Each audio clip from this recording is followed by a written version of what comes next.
Foli ani tanuni amoke kunye shamo amunumbe kan la jaka jabranu sanfano ye Liberté Télévision amba foko belajil obisimila aka bibabu alika anga bibabu la tukuni sa moko weleni fla uluba mulwa fo dongo amba ke tugamna moko munumbe amonu wele dongo ubanjabi alma misamulu tudini nyangma ba ala anga consultant mejo amana wele dongo ubanjabi j'espère que basitila torosite alhamdulillah bisimila anga keneka Alors, Amadou Maïga, Bismillah.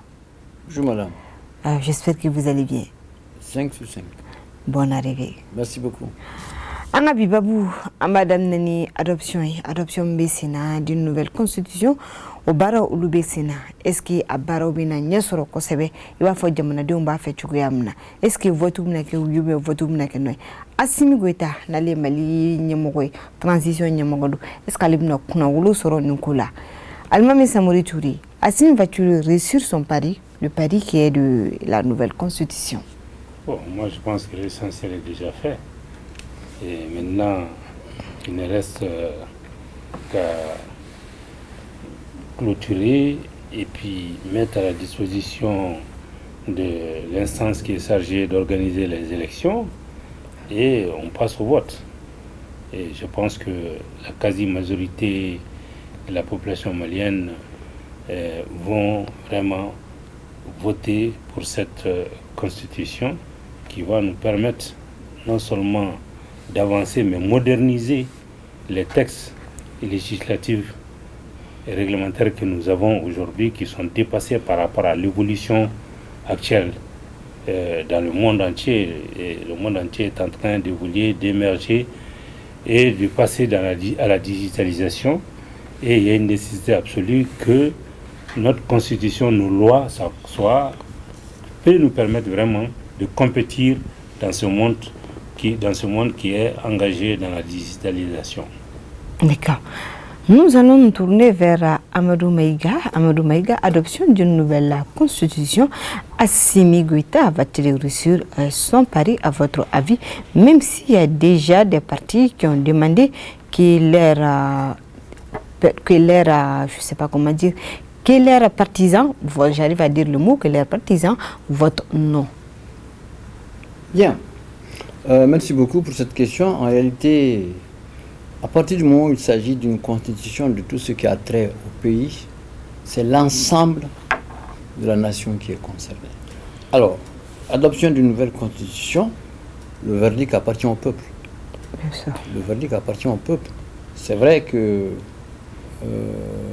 il y a des rénovations, mais c'est quand même la constitution de 92 où il y a eu des changements. On a vu qu'il y a eu une première commission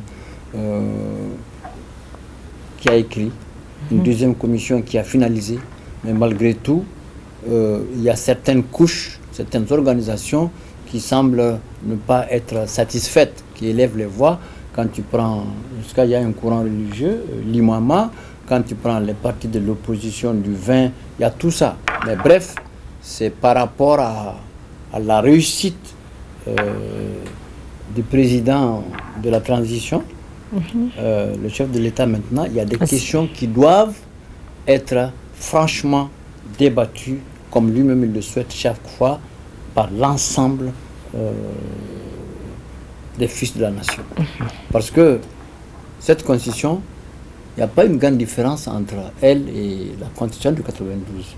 Mais il y a des mots, quand tu prends le mot laïcité par exemple, ça crée un débat. Pour certains, il faut l'enlever, pour d'autres, il faut le garder. Quoique, la dernière monture, la finalisation, le président de cette commission, Samaké, a prouvé que ce mot laïcité a existé depuis la première constitution jusqu'à aujourd'hui. Ça n'a pas été changé. Ça veut dire que ça date pas d'aujourd'hui, voilà. Le mot laïcité. Voilà, ça c'est sur ce mot laïcité.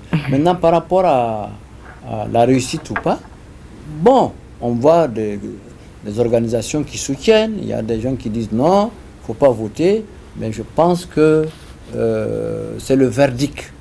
C'est le verdict, après, comme Touré l'a dit, l'élection, qu'on va savoir si oui ou non. D'accord. Je pense, parce qu'on ne peut pas dire d'avance c'est gagné.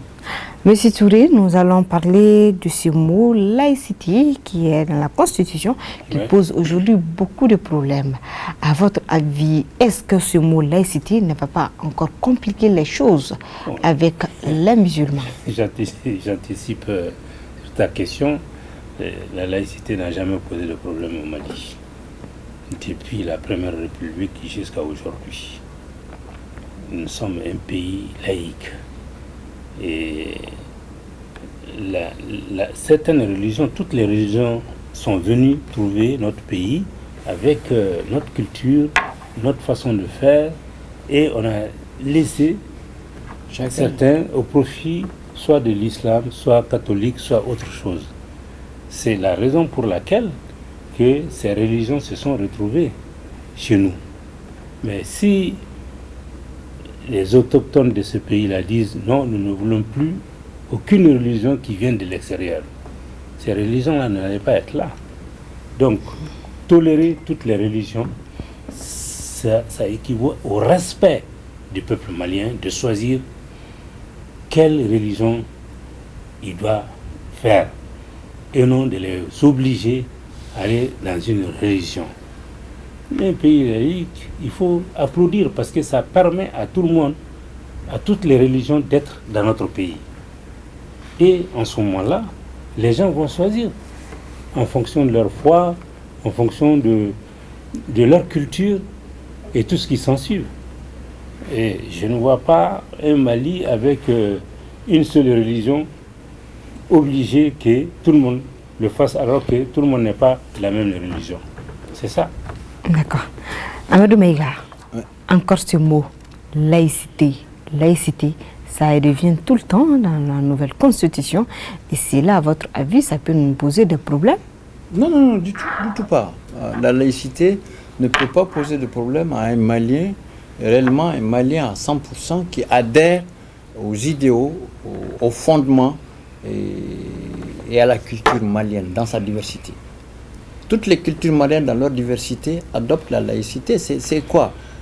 J'ai entendu, j'ai vu beaucoup de gens qui ont essayé d'extrapoler en expliquant non, la laïcité, comme tu viens de le dire, et comme nous on l'a trouvé en tout cas depuis que nous respirons l'air jusqu'à aujourd'hui, ça ne cause même pas de problème. Toutes les religions, chacun pratique sa religion selon sa convenance, selon sa culture. Mais mieux que ça, mais on les voit ensemble tous les jours. Les musulmans, les chrétiens, les païens, ils sont ensemble tous les jours. Mais où est-ce qu'on va chercher le poids encore dans la tête de quelqu'un pour créer autre chose? Ça là, comme tu viens de le dire, le Mali n'a pas de problème. Le Mali n'a pas de problème, sauf celui qui veut en créer. Alors que le Mali n'a pas besoin de problème. D'accord. En tout cas, nous allons continuer avec notre débat. Nous allons changer de sujet, mais nous allons rester au Mali. Cette fois-ci, nous allons parler des défenses anti-aériennes qui dispose aujourd'hui le Mali. Ni adjetim nebe ka fo bibi na Mali be ka fen chama soro no keleke minoye mumbato Mali be sika ere kungulo korota tukamna mum sika to Mali be sika jigi sigi kuma fo Mali donyo tukamna mum sika to Mali be sika jigi sigimi kuma ka fo ka kla ka yira Mali dona almami Samori Touré encore no bayni wakati na fembe Mali bulu mum jamana to jatike ko sebe. Bon, c'est-à-dire que logiquement, moi, parce que je pense que Anga Djamana d'abord, Agné a fait à plusieurs reprises qu'il faut Djamana Vroka, avion Benaka, Danga, Djamana Kono, ka lageli ke menga duyo koke ka wuli katanu senfly fuite voilà. Donc moi ni Djamana biblika kala kana. Kala kana ni mino minu kan kulu ni kulu soro. Wala sa jamana dum hakili bi se kaski tugumna ni missile menu nana nous bi se ka en permettre anga jamana ni avion wera dona kono kasro avion maya maria ka irala kafo anya bila ibanga jamana kono idona ka espace aérien kono yamara ya tibulu kunjuma ni blakana ni fili de ou bien ni dawulin kamade do ni minantibulu minam membe se ka awa avion nous intercepté vous savez k'i ban k'i ka kuma lamɛn ka tila ka bɔ ka taa ka sɔrɔ i ma se ka fɛn kɛ bon an bɛ don min na ko bi o tɛ se ka kɛ n'i donna diyagoya o b'a fɔ i ka jigin n'i ma jigin an ka avion bɛ wuli nɔfɛ ou bien u ye min fɔ la défense anti-aérienne, nos missiles sont prêts à aller abattre si c'est un avion militaire. Mais quand c'est un avion civil, un avion voulu escorter qu'à la jigin pour savoir réellement mon pays. Mais moi de tise ka fu mo ma ke ka jamana la kalani ko ninka ni ko aba ninka sa malima ka ninke tout ça là. Otuma jamana to ka sa na an ka jamana ya da. Minnu b'a fɔ fana ka fɔ an ye nin ta k'a k'an ka jamana kɔnɔ ko danger de don pour la navigation aérienne, surtout les avions civils commerciaux. C'est du faux parce que ou fɛn fɛn filɛ nin ye ko jamanaba fɛn fɛn filɛ nin b'u bɛɛ ka jamana kɔnɔ nin b'u bɛɛ ka aéroport lamunu na u ka capitale lamunu na ni bɛɛ bɛ yen lakanani a bɛ fɔ cogo min na c'est à dire que sɔngɔ t'a la quoi donc nin bilala pour que ka se k'an ka capitale fɔlɔ ko sécuriser k'a yira k'a fɔ ni ko i bɛ na n'i bɛna hɛrɛ i filila de salamu lafiya mais ni ko i bɛna k'i bɛna kojugu de kɛ u b'i lajigin ça c'est sûr parce que je pense que mɔgɔw ka se ka fɛn dɔw faamuya an ka jamana bɛ niveau min na bi rivalité de bɛ yen jamanabaw ni ɲɔgɔn cɛ an ka jamana kɔnɔ sur beaucoup de plans géopolitiques, sur le plan des recherches et tout au bébé. Ni y'a k'a fɔ déjà Niger au chef d'état-major nana Mali kɔnɔ tile fila français chef d'état-major taara yen o dɔgɔkun kɔnɔ la le ministre américain des affaires étrangères o fana tagara ka waribaw fɔ an bɛ nin kɛ an bɛ nin kɛ an bɛ nin kɛ sisan mɔgɔ man ka i ka hɔrɔma hɔrɔnya k'o tiɲɛ hɔn kosɔn Niger bɛ yɔrɔ min na ko bi américains bɛ nin fɛn bɛɛ kɛ c'est pour que u ka t'u ka cadre kɔnɔna la n'o tɛ u mana k'a fɔ k'u bɛ n'u yɛrɛ ma ka Niger dɛmɛ o n'o tɛ olu ye wari min fɔ n'o ye 130 millions de dollars alors que ils sont en train de mettre 40 milliards de dollars pour la guerre en Ukraine k'olu dɛmɛ e yɛrɛ k'olu da ɲɔgɔn kɛ k'a lajɛ u ka jan ɲɔgɔn na donc n'i y'o jateminɛ i b'a dɔn o de la k'a fɔ ninnu t'a fɛ k'an dɛmɛ yɛrɛ t'a fɛ k'an dɛmɛ u b'a fɛ dɔrɔn k'an nɛgɛ k'an t'u ka bolo kan parce que Mali bɛ situation min na kɛni an bɛ préférer fɛn wɛrɛ de ye k'a fɔ ko an bɛ segin kɔfɛ ni ninnu ye tuguni ni Niger fana taara an ka sira fɛ Burkina taara an ka sira fɛ c'est sûr que u ka avantage min bɛ an ka jamanaw kɔnɔ o bɛɛ bɛ tiɲɛ avantage ye mun ye parce que u mago bɛ fɛn fɛn na u ka jamana la taga ɲa u ka carburant n'u ka usine minnu bɛ courant di nucléaire la o bɛ Mali kɔnɔ o bɛ Niger donc u y anw ka fɛn ninnu bila en réserve pour le Niger exploitation bɛ kan ka kɛ uranium na pétrole fana bɛ kan ka exploiter mais anw ka uranium ma exploiter fɔlɔ an ka pétrole ma exploiter fɔlɔ an ka gaz ma exploiter fɔlɔ an ka hydrogène ma exploiter fɔlɔ o dun bɛɛ ye sini lakanani fɛnw ni économie bɛ taa sans énergie bɛ taa sira min fɛ o dun y'o de ye sini ma sini donc n'u y'u ban ka anw ka fɛnw exploiter k'a bila kɛrɛfɛ en cas de problème ou en cas de pénurie u bɛ na an fɛ n'a gɛlɛyara an yɛrɛ fana bɛ se ka exploitation kɛ comme un gouvernement est maintenant créé des sociétés, une société qui va exploiter toutes nos richesses, que ce soit les hydrocarbures, les gaz, l'hydrogène et tout ce qui s'ensuit, pour créer de l'emploi, pour développer notre pays. Donc, pourquoi on va faire et en Ghana parce qu'il y a bien à Kenya, c'est une jamana. Donc, on peut de fois pour que pardon, ni défense anti-aérienne menu sigira an ka jamana kɔnɔ la Bamako bi c'est une nécessité absolue pour défendre notre territoire, pour servir de dissuasion à ceux qui veulent vraiment nous attaquer ou ceux qui veulent venir nous espionner ou regarder ce que nous faisons pour informer nos ennemis par rapport à tout ce que nous faisons. Ça, c'est une arme de dissuasion tactique que nous avons aujourd'hui. D'accord. Nous allons rester toujours avec ces débats. Nous allons faire un tour chez Amadou Maïga. Amadou Maïga, les défenses anti-aériennes que dispose le Mali aujourd'hui fait peur à certains pays, à savoir quand même que le Mali a eu beaucoup de matériel de guerre pour se protéger et pour protéger sa population grâce bien sûr à nos partenaires, à des gens qui sont là à aider la transition. À votre avis, les défenses anti-aériennes, ça peut apporter quoi? Est-ce une bonne chose? Est-ce avec ça, les gens vont vraiment avoir peur du Mali comme les gens aiment le dire? Oui, mais attends, défense anti-aérienne, défense terrestre d'abord. Moi, je pense que c'est bien que le Mali ait acquis tout ça, mais en réalité, sur le terrain, au lieu de penser à Bamako, à l'air, il faut penser d'abord à l'espace, au Mali profond, un peu partout. Encore, il y a l'insécurité qui bat ce plein là-bas. Je pense que les résultats qui sont en train d'être engrangés là-bas doivent être davantage, parce que dans le fond, faire du Mali, il y en a encore qui ne sont pas du tout stables, il y en a qui se déplacent tous les jours. C'est bien qu'on ait ça c'est pour Bamako et c'est pour la défense aérienne. Mais c'est très bien, c'est salutaire, on est fiers. Mais ce n'est pas de faire de l'ostentation, c'est pour se sécuriser.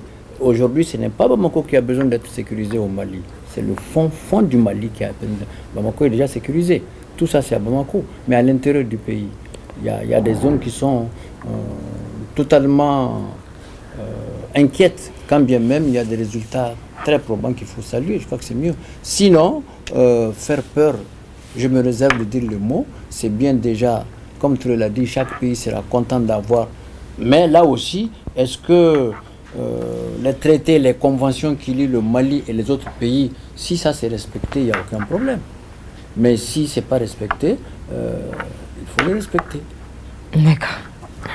En tout cas, nous allons continuer avec notre débat. Cette fois-ci, nous allons parler du Sénégal. Amétra Sénégal, qu'on a là. N'a Sénégal, qu'on a maïra kafoni clé filena Sénégal. Cholu nous conseille Barça, mo chama ira no Sénégal koyi kafo ko ga président no Macky Sall ka kanaka candidature akana déposer tuguni pour un troisième mandat. En tout cas, aba kono kake ube ka fo ka kanake amang msenu be ka chaya jusqu'à ce que ça ya rekara konala. Almami Samori Touré am se ka foko bi Sénégal be ka njejo malawa wala saka mali ladigi. Oh, ça dit que la population gagne. Olu mba faire visitation mon kono o ka bo kono. Parce que ni a jatemina. Sénégal a commencé à être colonisé 700 ans avant le Mali. 700 ans de colonisation. Nous avons fait que 50 ans de colonisation. Parce que la guerre avec Samori, ça s'est terminé pratiquement en 1900. Et en 1950, 1948, il y a eu le Rassemblement démocratique africain ici à Bamako pour aller vers la décolonisation de nos pays. Alors, donc, Mortise Kafoko, le peuple sénégalais n'est pas éveillé, ne veut pas son indépendance, ne veut pas se sortir des griffes. Mais ce sont ses propres dirigeants qui servent des gendarmes, qui veillent à ce que le Sénégal reste dans cette situation-là, qui n'a aucun intérêt pour le Sénégal.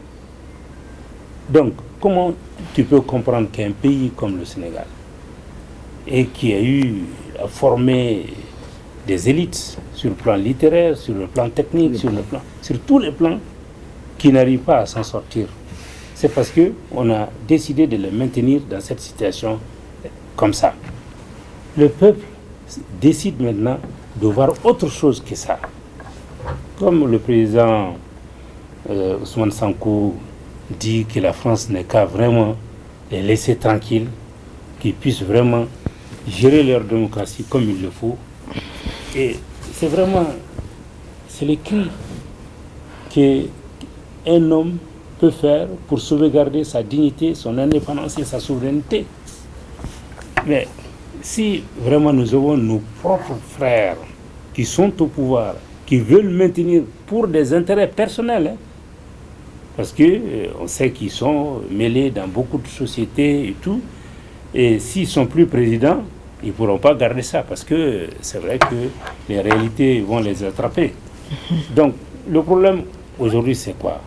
Je pense qu'il y a un minimum de respect pour sa population.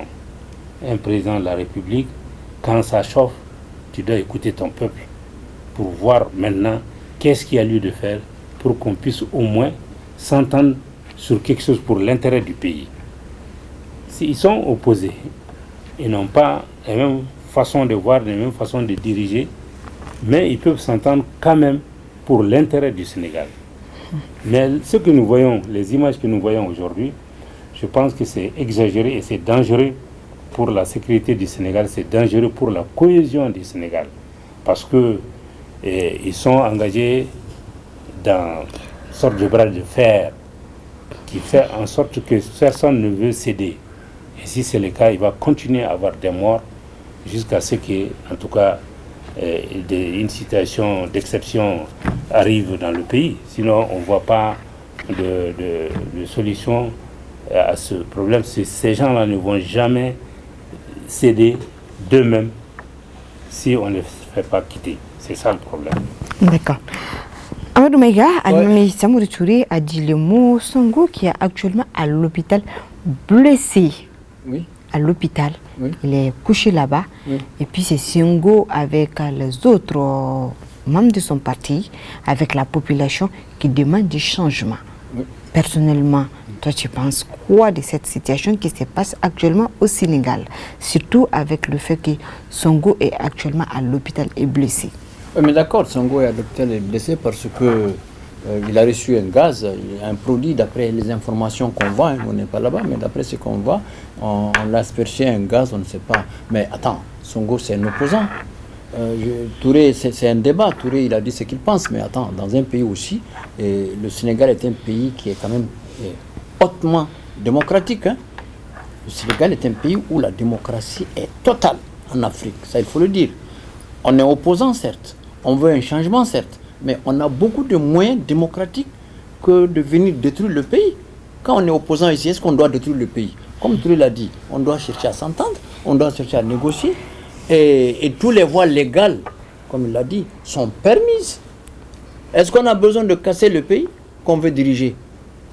On n'a pas besoin de casser. C'est vrai que ce qui est en train de se faire là-bas, c'est lamentable. Il y en a même qui sont en train de dire que le président Macky Sall est en train de préparer un 3e mandat. On ne sait pas. Ça, c'est sûr qu'au Sénégal, ça ne passera pas. Parce que ça, c'est un pays hautement démocratique. Alors, comme Touré le dit, c'est un débat. Je pense que les Sénégalais, ils sont un peu en avance sur une bonne partie de l'Afrique en matière de démocratie. C'est pourquoi il y a difficilement des coups d'État au Sénégal. Mais la population sénégalaise, les Sénégalais ne s'amusent pas avec leur démocratie. C'est pourquoi les sorties là se font. C'est pourquoi tous ceux qui sont avec Sonko là, ils ne sont pas d'accord. Donc pourquoi des morts? Pourquoi? Pourquoi des morts? Des morts parce qu'il y a soulèvement, parce qu'ils ont marché. Et quand, attention, dans tous les pays, mais écoute, dans tous les pays, ici chez nous, il y a eu des morts, non? À Badlabougou. Mais c'est ça la lutte, quand les peuples se soulèvent là, quand le peuple se révolte, mais c'est contre l'État. Moi, je pense que dans un pays, c'est contre le pouvoir. Non. Si on doit éliminer les opposants en utilisant la justice, et on a eu ces derniers temps, tous les opposants, en tout cas, qui peuvent menacer Macky Sall par rapport à la présidence, ils ont eu affaire avec la justice. L'objectif, c'est quoi?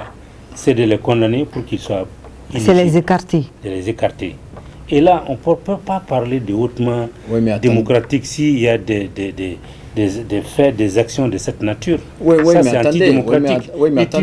Utiliser la justice pour éliminer des adversaires. Qu'est-ce qui prouve qu'il a utilisé la justice? C'est un fait. C'est un fait juridique et le gars, il est parti devant. La justice, elle est libre et indépendante. C'est pas lui, il a commis un acte, un fait. Ce qui lui est reproché, c'est ce qui est pendant devant la justice. Mais ça, c'est pas le président de la République. Même s'il dit qu'il n'est pas d'accord avec la façon dont il a été accusé. Oui, mais il dit qu'il n'est pas d'accord, il n'a qu'à le prouver là-bas à la justice. Mais le président n'a rien à... Tu sais, en Afrique, les présidents qui sont au pouvoir, même notre président, notre chef de l'État, le président, mais on lui reproche tout. Pourtant, lui, chaque fois qu'il sort, il dit l'inclusivité. Chaque fois que lui-même, il sort en tant que chef de l'État, il dit l'inclusivité. L'inclusivité, ça veut dire qu'il faut amener tout le monde. Mais il y a d'autres qui n'aiment pas ça, qui sont en train de faire le contraire de ce qu'il dit. Peut-être que Macky aussi là-bas, les gens, certains autour de lui sont en train de faire le contraire de ce que Macky dit. Qui dit qu'il cherche un troisième mandat? Ce qui est sûr, c'est qu'on est arrivé à un point de non-retour au Sénégal. Il n'y a jamais eu autant de manifestations, de mouvements au Sénégal que ce qui est en train de se passer. Mais il y a de l'autre côté aussi, il y a des gens qui soutiennent le président. Par conséquent, je pense qu'il faut qu'il y ait le réalisme. Macky Sall sait très bien qu'il ne peut pas se représenter. Non, c'est pas ça le débat. Il veut vaille que vaille, faire en sorte que ceux qui peuvent le remplacer, les éliminer et puis laisser la place à des gens avec qui ils sont accompagnés. Mais la politique, c'est ça. C'est les tenants qui sont écoutés. La politique en démocratie, ce n'est pas parce que tu es opposant que tu dois détruire le pays.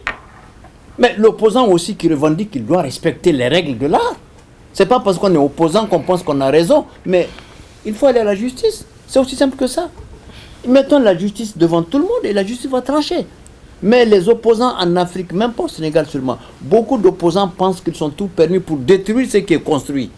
Ça aussi, il faut voir ce côté. Non. Parce que quand on sort les forces de l'ordre, vous venez les attaquer. Mais les forces de l'ordre, c'est les forces de l'ordre de tout le monde. Quand on vous dit ne passez pas par là, vous voulez forcer. Quand on vous dit la marche n'est pas permise, autorisée, vous voulez marcher. Ça aussi, quand même, un démocrate ne fait pas ça. Il faut se respecter. Parce que quand on est un bon démocrate, un bon opposant, mais tu as raison là. Même l'État là, va te dire que tu as raison. Mais quand tu penses que toi, parce que tu es opposant, tu es tout permis, l'autre là, il ne fait rien, il ne connaît rien. Non. Il faut respecter quand même l'autorité. La démocratie impose de respecter l'autorité et de dire la vérité à l'autorité. Je ne suis pas d'accord. Voici telle règle, telle loi qui ne dit pas ça, qui n'autorise pas. Parce que tout ce qui n'est pas interdit est permis. Et tout ce qui est interdit n'est pas permis. Le respect de la démocratie, c'est quoi? C'est de permettre à tout citoyen, s'ils veulent manifester, de laisser cette possibilité de ne pas les bloquer. Tout à fait. Parce qu'une là, je suis d'accord. C'est ça. Là, je suis d'accord. Quand quelqu'un veut manifester, il faut le laisser. Quand il va faire son tour, il va revenir, il est satisfait, il se calme.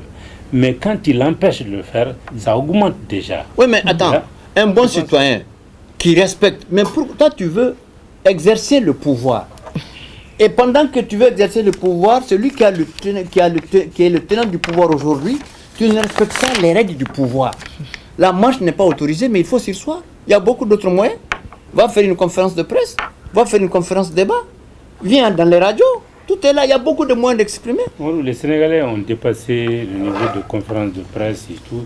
Ils ont parlé, ils ont crié, ils ont tout fait. On ne les a pas écoutés. Mais le mandat de Macky n'est pas fini. On les pousse à aller dans l'extrémité. Mais de commettre des erreurs. Tu vois, on les pousse à aller dans l'extrémité. Tout à fait, Et quand on interdit à quelqu'un de tout ce qu'il peut utiliser comme voie normale, il va passer, tu le pousses à aller dans l'excès, dans ce qui n'est pas autorisé. Il ne s'agit pas de dire d'aller casser les machins et tout. Quand tu es gazé et tout, qu'est-ce que tu fais? Tu te défends. C'est ça. Donc c'est ça aussi. Donc le troisième mandat là, est-ce que Macky Sall même est en train de chercher un troisième mandat? Est-ce qu'il est en train de chercher? On ne sait pas. Nous on entend, ça vient comme ça, on n'est pas là-bas. Mais je sais que les Sénégalais n'accepteront jamais que lui, il ait un troisième mandat. Ça, je le sais. D'accord. Parce que je les connais. La démocratie ne blague pas avec. Mais eux, ils ne cassent pas. Non, les Sénégalais ne cassent pas. C'est les petits trucs là qu'on casse dans la rue, les petits les panneaux autres là. Mais tout ce qui est feu tricolore, tout ce qui est l'utilité publique qui appartient, eux, ils ne cassent pas ça. D'accord. Non. Et ils sont avancés en démocratie. Ok, nous allons continuer. Les motos qui occupent la rue comme ça ici, chez vous là. Les voitures ne peuvent pas circuler, on ne les arrête pas, rien. Nous allons continuer avec notre débat. Nous allons donner une bonne nouvelle. Et oui, une bonne nouvelle. Il s'agit de la libération d'Olivier Dubois. Il a été libéré aujourd'hui. Il a fait presque 2 ans de captivité. Il a été capturé ici au Mali et il a été libéré au Niger. Alors, Mr. Mouritouri, ambaye kafo kuna fondila no ambara nyokondo Olivier Dubois na le kuminene no nam na Mali rekono. Ambaye kafo biko na ya kayire ma horoya aya soro Niger rekono la. Avec la ben la vers 20h no ne kanye mukan wakati ana sikata français konnala kata nyira ka demaya na sumuko ka akone aka nisonja yira ere feni bare yere bisika do cadre jumen konnala. Bon, c'est à dire que journaliste de Dong avec tout le barak Mali konnala ati barak organe kilinye avec chamaye presse écrite bala audiovisuel bala donc ayo bara nunke Mali là à plusieurs reprises a été donné mais a bolu baraka de la kana on fait un ré tout ça kato baran nuna bon ni kelena mo de révolter la bana kafo bon ni a to mais ni ma iba ko to bulu mais frafini tout bon mo ya e ka ko français fin na so na le gouvernement wala ka demeke pour que se ka blachu olu se ka blachu na à l'état là. Bon, depuis ça va faire bientôt 3 ans. 2 ans. Bientôt voilà, 2 ans. Ouais, ça va faire 2 ans. Parce qu'il a été enlevé le 4 avril. Voilà, donc à bout de situation là. Donc maintenant, mobilisation Kera, où elle fait un IAN, club créé là pour pouvoir soutenir. Bon, à la Barkala Ablala, on peut à la Dili au-delà pour que vraiment journalistes ou Kasukuka Barake sans inquiétude, quoi, tu vois, librement major. C'est vrai que quand on est dans un pays qui est en guerre, on doit faire attention à ce qu'on fait. Mais à Karatuko, nous, on a la beneno à Kamakwa. Nous, avec un fait, au village, ben, Watidjan à l'avance pour que il a ben, il prend des dispositions par rapport à ça. Mais en un mot, vraiment on ne peut que saluer cette libération et puis bon cadeau Amina Rabi. Amadou Mega, Olivier Dubois a été libéré aujourd'hui après presque 2 ans de captivité au Mali. Comme je le disais, c'est le ministre de l'Intérieur du Nigeria qui a informé du Niger qui a informé la presse. Tout à fait, bravo. Nous sommes contents aujourd'hui de cette libération parce que les pensées viennent tout de suite à sa famille, à ses enfants, sa femme, ma brave dame qui est sortie sous tous les cieux, qui a tout dit, qui a parlé, et tous les autres amis, comme tu le viens de dire, les clubs de soutien en France, un peu partout, toute la presse mondiale en général, en particulier la presse malienne qui s'est battue, en tout cas, comme tu l'as dit, les clubs de soutien, et bravo. Bravo à ces réservistes qui ont accepté de le libérer cette fois-ci après près de 2 ans. C'est ce qui met fin à notre débat d'aujourd'hui. Nous vous donnons rendez-vous demain à la même heure. Almami Samori Touré, merci beaucoup de répondre tout le temps à notre appel. Là. Quand on a besoin de toi, tu es là. Merci beaucoup, Monsieur Touré. De l'autre côté, Amadou Mega, un grand merci aussi. Merci car quand on a besoin de toi, tu es là. Des motos là qui occupent le goudron. On va parler de ça demain, Inch'Allah. Nous vous donnons rendez-vous demain. Au revoir.